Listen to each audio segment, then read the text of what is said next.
The change has forced some Australians to make difficult decisions in order to afford critical mental health care. In the middle of a cost of living crisis, Kate Mason says she had no choice but to pack up her house and find a cheaper rental to afford the growing cost of her son's therapy. It comes after the federal government cut the number of subsidised psychology sessions from 20 to 10.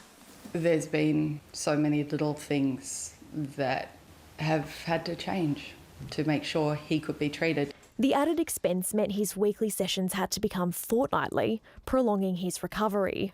If your child had a broken leg, it would be covered by Medicare. If your child's assaulted and has PTSD, you don't have that money. Medicare doesn't even come close to treating them. The cuts came into effect on January 1st last year. They were made against the advice of an independent report handed to the government.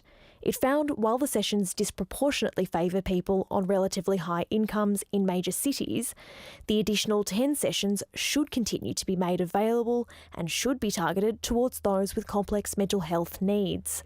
The government said the decision would allow more new clients to access the scheme, and data shows more than 43,000 have. But many say it's come at a cost.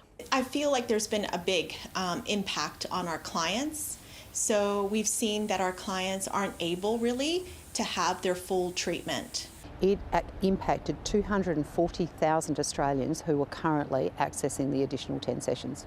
Labor backbencher Josh Burns says he remains concerned about those who need more involved treatment. For people to be forced to pay hundreds of dollars to access mental health care, well, that can be a barrier, and that will mean that people are choosing not to access mental health care. In so many cases, like my son, he was too sick for headspace, but he wasn't sick enough to be put in hospital. The Albanese government promised major reform to the mental health system to make it more accessible. After a year of consulting, more money has been announced for crisis services like Lifeline and Beyond Blue, but it's still not clear what support will be offered for those that need longer-term care. Krishani Danji, ABC News, Canberra. The Queensland Government is expected to announce a parliamentary inquiry into grocery prices later today. Michael Rennie reports from Brisbane.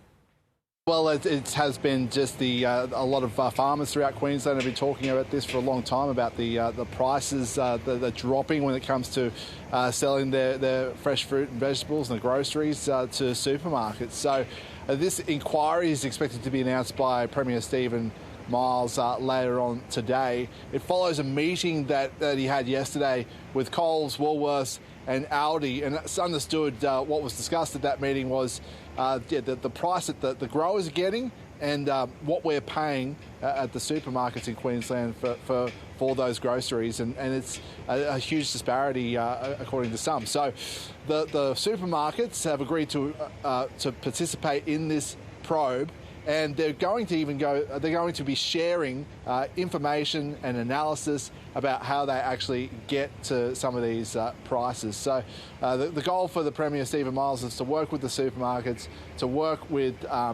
growers, and try and come up with ways to save money for family budgets. And Michael, on a different topic, while we've got you in Queensland there, the by-election to replace Anastasia Palaszczuk has been announced. Yes, a lot of people have been waiting for this announcement, and it will be happening, this by-election of Inala, on March the 16th. That's a Saturday.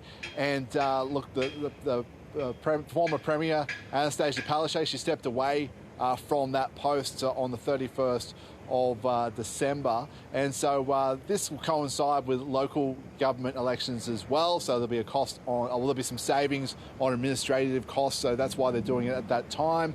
And but the Palaszczuk name, it's been associated with the seat of Inala in Brisbane's west for a long time. In fact, it goes all the way back to 1992 when her father Henry was in that seat, and then Anastasia took over in 2006. So it'll be a new name